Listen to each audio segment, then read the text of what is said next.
안녕하세요 구독자 여러분, 시청자 여러분. 이번 한 주 정말 고생 많으셨습니다. 월요일엔 검은 월요일이라 불릴 만큼 폭락하고, 주 중반엔 미국발 호재에 강하게 반등하고, 한 주 안에서 지옥과 안도를 다 겪으셨을 겁니다. 그런데 이렇게 반등이 나왔는데도 이상하게 마음이 안 놓이시죠? 계좌는 여전히 파랗고 다시 담을 여윳돈도 마땅치 않고, 오늘은 바로 그 이유를 숫자로 말씀드리려 합니다. 이 영상 끝까지 꼭 보셔야 합니다. 이번 폭락이 남긴 가장 무서운 흔적은 주가가 아니거든요. 바로 개인 투자자들의 실탄, 그러니까 시장에 들어올 돈 자체가 빠르게 말라가고 있다는 겁니다. 오늘은 그 증거를 하나씩 숫자로 보여드리고, 왜 이게 반등보다 더 중요한지, 그리고 우리가 다음 주를 어떻게 맞아야 하는지까지 짚어드리겠습니다. 오늘 핵심 질문은 이겁니다. 이번 반등 정말 믿고 따라가도 될까요? 제 결론은 영상 맨 끝에 말씀드릴 테니 끝까지 함께 가주십시오. 그리고 이 혼란스러운 장 속에서 여러분이 참고하실 자료도 영상 후반부에 안내해드리겠습니다. 끝까지 놓치지 말고 함께 가주시기 바랍니다. 자, 첫 번째 증거부터 보겠습니다. 바로 투자자 예탁금입니다. 이건 주식을 사려고 증권 계좌에 넣어뒀지만 아직 안 쓴, 말하자면 대기 중인 실탄입니다. 이 돈이 지금 105조 6천억 원인데요. 단일 종목 매버리지 상품이 상장된 5월 말과 비교하면 무려 23조 원이나 줄었습니다. 시장에 언제든 들어올 수 있던 실탄 23조 원이 두 달도 안 돼 사라진 겁니다. 두 번째 증거는 더 아픕니다. 바로 반대매매입니다. 반대매매는 빚내서 산 주식을 갚지 못했을 때 증권사가 강제로 팔아버리는 걸 말합니다. 미수금을 갚지 못하면 3일째 되는 날 장 시작 시점의 하한가, 그러니까 마이너스 30%로 강제 처분됩니다. 내 의지와 상관없이 가장 나쁜 가격에 팔려나가는 거죠. 그런데 이 반대매매 금액이 816억 원을 기록했습니다. 레버리지 상품이 상장되던 날의 79억 원과 비교하면 10.2배나 폭증한 겁니다. 빚내서 투자하는 이른바 B2 지표인 신용거래 융자 잔고도 27조 5천억 원으로 1조 2천억 원 줄었습니다. 이건 개인들이 자발적으로 빚을 줄인 게 아니라 상당 부분 강제로 정리당한 결과에 가깝습니다. 정리하면 이겁니다. 대기자금은 23조 원이 사라졌고 강제 청산은 10배 넘게 들었습니다. 개미들의 실탄이 그야말로 털린 겁니다. 그럼 왜 이런 일이 벌어졌을까요? 여기 구조가 있습니다. 단일 종목 레버리지 상품은 사실 빚으로는 못 삽니다. 현금으로만 살 수 있죠. 그런데 이 상품에서 손실이 나면 내 계좌 전체의 담보 평가액이 함께 내려앉습니다. 그러면 내가 다른 종목에 걸어둔 신용 포지션이 담보 부족에 걸리면서 엉뚱하게 그쪽에서 반대 매매가 터지는 겁니다. 레버리지에서 난 손실이 계좌 전체로 번지는 도미노가 벌어진 거죠. 실제로 순자산 상위 레버리지 상품들은 상장 이후 모두 두 자릿수 손실을 기록했습니다. 어떤 상품은 고점 대비 60% 넘게 폭락했고요. 여기서 잠깐, 지금 이 영상 보고 계신다면 한 가지 여쭤보고 싶습니다. 여러분의 삼성전자 평단가는 지금 얼마쯤이신가요? 고점에 물려 마음고생하신 분도, 이번 폭락에서 용감하게 담으신 분도 계실 겁니다. 혹시 신용이나 레버리지를 쓰고 계신 분이라면 오늘 이야기를 특히 새겨 들으셔야 합니다. 댓글에 평단가와 지금 심정을 한 줄 남겨주시면 뒤에서 평단가 구간별로 어떻게 대응해야 하는지 방향을 잡아드릴 때 참고하겠습니다. 세 번째 증거는 더 충격적입니다. 개인 투자자들이 이 레버리지 상품에 넣은 돈이 상장 이후 13조 8천억 원에 달합니다. 이게 얼마나 큰 돈이냐면 최근 2년간 개인이 코스닥 시장 전체에서 사들인 금액을 통째로 웃도는 규모입니다. 그럼 그 돈이 어디서 나왔을까요? 바로 코스닥에서 빠져나온 겁니다. 같은 기간 개인은 코스닥에서 10조 5천억 원을 순매도했습니다. 2014년부터 12년 연속 이어지던 개인의 코스닥 매수 우위가 이 상품 하나 때문에 깨져버린 겁니다. 이게 왜 심각하냐면요, 우리 시장 전체의 돈이 반도체 두 종목의 레버리지 상품으로 빨려 들어갔다는 뜻이기 때문입니다. 그 결과 코스닥은 자금이 마르고 시장 전반의 수급이 왜곡됐습니다. 한쪽으로 쏠린 돈은 그 쏠린 곳이 흔들릴 때 시장 전체를 함께 흔듭니다. 이번 폭락에서 코스닥까지 이틀 연속 사이드카가 걸린 게 우연이 아닌 겁니다. 그리고 이 쏠림이 만든 결과가 바로 변동성입니다. 코스피의 하루 한 변동률이 연초부터 레버리지 상장 전까지는 평균 2.9%였는데 상장 후엔 5.5%까지 치솟았습니다. 거의 2배가 된 겁니다. 이유는 구조에 있습니다. 이 상품은 기초 자산이 오르면 더 사고 내리면 더 팔아야 하는 기계적인 매매를 해야 하거든요. 특히 한 증권사 연구원은 이 리밸런싱 물량이 장 마감이 가까운 오후 3시 이후에 집중되는 경향이 있다고 짚었습니다. 반도체 주가가 장 초반 변동성을 만들면 레버리지가 장 후반에 그 진폭을 매도를 한 번 더 키우는 구조인 겁니다. 자, 이제 왜 이번 반등에도 많은 분들이 못 웃는지 이해되실 겁니다. 지수는 튀어 올랐지만 그 반등을 살 실타는 이미 말라버렸고, 어떤 분들은 반등이 오기 전에 이미 강제로 정리당했으니까요. 대기자금 23조 원이 사라지고 강제 청산이 10배 늘어난 시장에서 반등의 힘이 예전 같기는 어렵습니다. 이게 오늘 제가 꼭 말씀드리고 싶었던 부분입니다. 그렇다고 비관만 할 일도 아닙니다. 반등의 근거는 분명히 살아있습니다. 미국의 6월 물가가 팬데믹 이후 처음으로 한 달 전보다 하락하면서 금리 공포가 상당히 거쳤습니다. 골드만삭스는 이번 급락을 반도체의 구조적 고점이 아니라 유동성에 따른 포지션 청산으로 진단했고, 실제로 메모리 반도체의 실적 전망은 하향되지 않았습니다. 공급 부족으로 반도체 생산 능력 확대가 2028년 하반기까지 지연될 수 있다는 분석도 나옵니다. 회사가 망가진 게 아니라 돈의 사정이 만든 하락이라는 뜻입니다.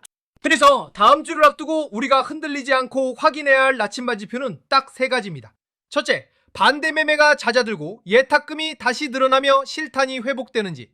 둘째, 레버리지 상품의 기계적 매도가 멈추면서 하루 변동성이 진정되는지. 셋째, 상반기 내내 팔던 외국인이 드디어 순매수로 돌아서는지. 이 3가지가 확인될 때 이번 반등은 잠깐의 안도가 아니라 진짜 바닥 따지기가 될 수 있습니다. 자, 이제 여러분이 가장 궁금해하실 질문에 답할 시간입니다. 지금 삼성전자 계속 들고 가야 할까요? 아니면 지금이라도 비중을 정리해야 할까요? 이 판단을 드리기 전에 잠시 화면을 주목해 주십시오. 지금 이 영상 보시는 분들 중에 삼성전자를 고점에 물려서 하루하루 피가 마르는 심정이신 분 정말 많으실 겁니다. 이번 주만 해도 25만원대까지 밀렸다가 반등하는 걸 지켜보며 속이 다 타셨을 테니까요. 무작정 버티자니 더 빠질까 무섭고, 정리하자니 오르면 어쩌나 싶고, 그 새벽까지 잠 못 드는 마음 저도 겪어봐서 합니다. 그래서 오늘 그 답답함을 풀어드릴 자료를 준비했습니다. 생각해보세요. 시장이 다음 주에 오를지 빠질지 아니면 지루하게 횡보할지, 그걸 정확히 맞힐 수 있는 사람은 아무도 없습니다. 그런데 대부분은 오른다는 시나리오 딱 하나만 그려놓고 들어가요. 그러다 빠지면 당황해서 던지는 거죠. 그래서 저는 3가지를 다 준비해뒀습니다. 오르면 어디서 일부 정리할지, 빠지면 어느 지점에서 대응할지, 횡보하면 무엇을 확인하며 기다릴지, 3갈래 길에 각각 팻말을 세워둔 겁니다. 어떤 방향이 나와도 당황이 아니라 대응을 하게 되는 거죠. 여기에 하나 더 준비했습니다. 지금 같은 하락이 처음이 아니거든요. 과거에도 삼성전자가 이렇게 무너진 구간들이 있었고, 그때 이후 어떻게 흘러갔는지 실제 차트로 정리해뒀습니다. 그래서 여러분의 종목명과 평단가를 남겨주시면 지금 여러분의 자리가 과거 차트의 어느 지점과 닮았는지 함께 대비해 볼 수 있습니다. 삼성전자뿐 아니라 코스피, 코스닥 종목 전부 준비해뒀습니다. 막연한 공포가 아니라 실제 사례 위에서 내 위치를 확인하는 거죠. 다만 이건 미래를 보장하는 게 아니라 어디까지나 지나간 사례로 대비해보는 것이라는 점은 꼭 기억해주세요. 분명히 말씀드립니다. 이건 유료 상품도 영업도 매수 매도 신호를 찍어드리는 자리도 아닙니다. 지나간 사례를 근거로 여러분이 스스로 지금 자리를 가늠할 수 있게 도와드리는 겁니다. 받는 방법은 간단합니다. 구독과 좋아요를 눌러주신 다음 댓글에 종목명과 평단가를 한 줄 남겨주시고, 고정 댓글이나 더보기란의 링크로 신청하시면 됩니다.